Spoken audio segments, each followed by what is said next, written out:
Now, this may sound slightly surprising. You may think that Labour and progressive are synonyms, that they're essentially the same word for the different names that our parties have in our different countries. Social Democrat, Socialist, Democrat, Labour.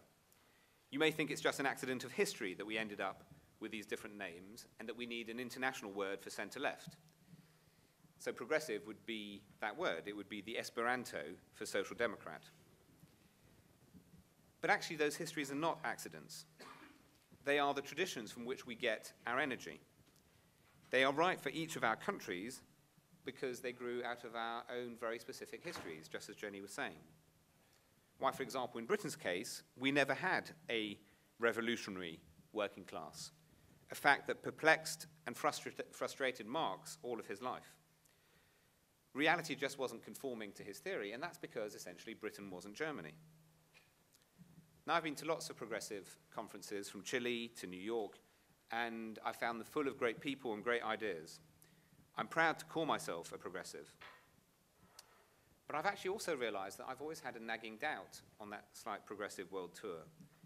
And the nagging doubt was that we subconsciously assumed that there is one progressive solution, a set of universal ideas which can be sort of adapted a little bit, essentially dropped into different societies from a blank sheet of paper. But actually, it's not like that. Our differences are just as interesting as our similarities. If you take the US, for example, America has a dream, obviously. It's a country dedicated to a proposition, as Lincoln said. And that is why, essentially, it has much less of a rhetoric of social protection than European social democracies do. More dream equals less need for protection.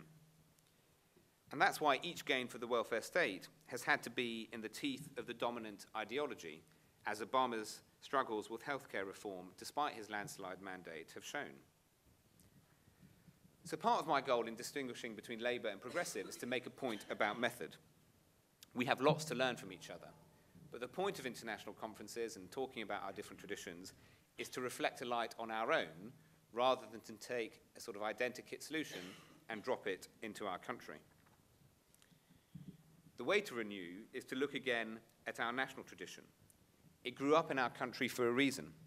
It is the accumulated common sense of previous generations, and it is by shining a light on that tradition that we will renew ourselves. But the other half of my goal is to make an ideological distinction. Of course, the Labour and progressive traditions are very close. They're family cousins. They're close cousins, even. But they're also noticeably different. So let me try and sketch what that difference is. The Labour tradition essentially believed in three things. First, that markets were exploitative and unstable. Second, that Labour's role was to protect people from the suffering that this caused. And third, that it should do so by using the state and unions to reduce exploitation in good times and mop up the mess in bad. Now, as progressives, we then revise that argument to, first, that markets are the best way of generating wealth and therefore tax revenues. Second, that Labour's role is to use those revenues to help people fulfill their aspirations. And then third, that it would do so by controlling the state and public services. So I'm exaggerating to make a point, but I hope that the difference is clear. Labour emphasised protection. Progressives majored on aspiration. Labour emphasised how markets could hurt people.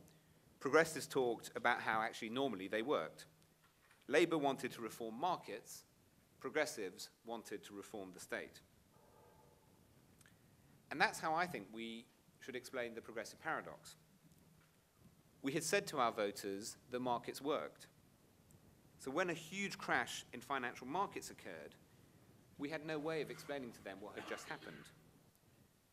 Political traditions work as a way of explaining the present and predicting the future, and the progressive tradition had no space for this particular bit of data. In fact, you could go further. You could say that political traditions work when they allow you to define as mad what your opponents believe. Mrs. Thatcher, for example, succeeded in defining as insane people who joined unions, wanted equality, and worried about markets. And in fact, Labour only got back into power when we accepted that she was half right, that old Labour was indeed a bit bananas. In other words, we won when we became progressive rather than Labour, or New Labour rather than just plain Labour. And then when it turned out the markets could crash spectacularly, we looked a bit bananas ourselves, because we'd said that that could never happen. And however good our stimulus measures were, we couldn't get credit for mopping up the mess that we had told people that they'd be insane to fear. After all, we had claimed to have abolished boom and bust. So we couldn't get the credit for mopping up a mess that we'd said couldn't happen, but there was another reason why we lost. And the other reason was that voters didn't like what we were offering anymore. And to understand why, we have to go back to Mrs. Duffy. Because the truth is that the progressive offer had started failing her long before the GFC. And that was for two broad reasons. The first was it operated outside her concept of fairness. And the second was that it was too managerial. It was done to her and wasn't what she had asked for in the first place. And actually, Tony Blair was revealing slightly more than he intended, I think, with his Monty Python routine. Because if people see you as an occupying force bent on civilizing the natives, they're going to bristle, however good your tax credits are. If you treat them like Judeans, that's exactly how they'll behave. And actually, that trait, that type of behavior, is deep in our DNA in the Labour Party. This is a family tree that I'm sketching after all. It's there both for progressives, but also actually for the egalitarian Labour tradition against which Tony Blair was reacting. That second tradition is that of Crossland in The Future of Socialism.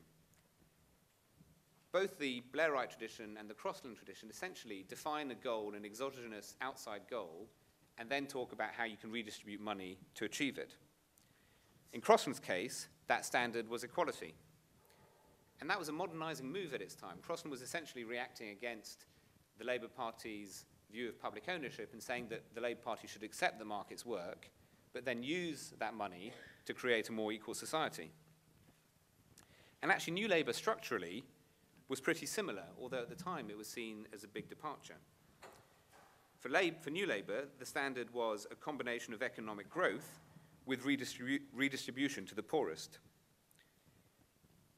He had equality. We were slightly shy about saying that, but we were perfectly happy to say, and indeed very proud to say, that we were helping the poorest and most vulnerable in society. So actually that type of argument, an outside goal, but using the power of markets to generate the money to achieve it, was common in the DNA of both those traditions. But that's when we cut back to Mrs. Duffy and hear her saying, there are too many people now who aren't vulnerable, but they can claim, and people who are vulnerable, but can't get to claim. Blue Labour's diagnosis starts here. It says that we've ended up obsessed with the pattern of society rather than the lives that we lead. That in the name of helping the poorest, we've thought too much about what people get out of society and not enough about what they put in.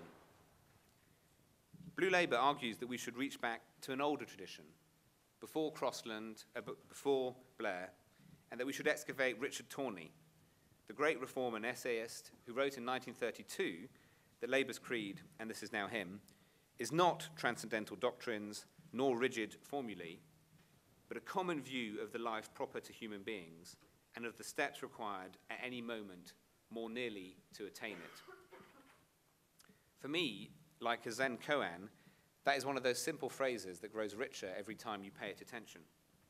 So he's saying not transcendental doctrines nor rigid formulae, so neither GDP nor the Gini coefficient, but instead starting from the life proper to human beings. And this roots politics back in the lives of people and the dreams that they have. And it's not to say that equality and GDP don't matter. They do. They're just not the right place to start from. Because the danger of transcendental doctrines is that they can be rather overbearing. They can lead to a politics, and this is particularly true for us on the left, where the elite decides what other people need and then gets angry and self-righteous when the beneficiaries don't agree.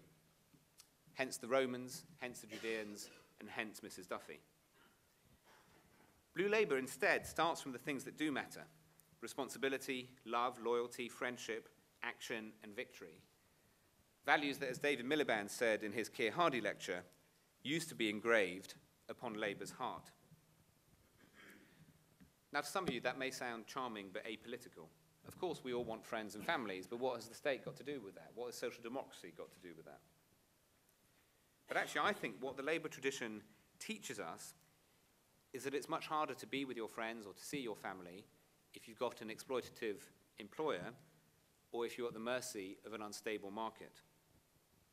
And what the Labour movement did in the first half of the 20th century was to bring people together, first through mutual societies and unions, and then through politics, to win ways in which that life could be defended and in which people could be protected. A decent burial through the co-op, a pension in old age, a national health service. These are the things that we won by coming together to have more power than we did alone. And the point I'm making is that renewal will not come through looking for those abstract ideas. It won't come from rereading John Rawls or Amartya Sen. It will go from going back to our traditions and indeed going back to the old practices in which, as Jenny was saying, our movement grew. Now in Britain, like here, that is starting to happen through community organising. And as I'm sure pretty much everyone here will know, that's what Barack Obama did before he went to Harvard Law School. And it came out of the Industrial Areas Foundation in Chicago, the movement of community organisers, which was set up by Saul Alinsky.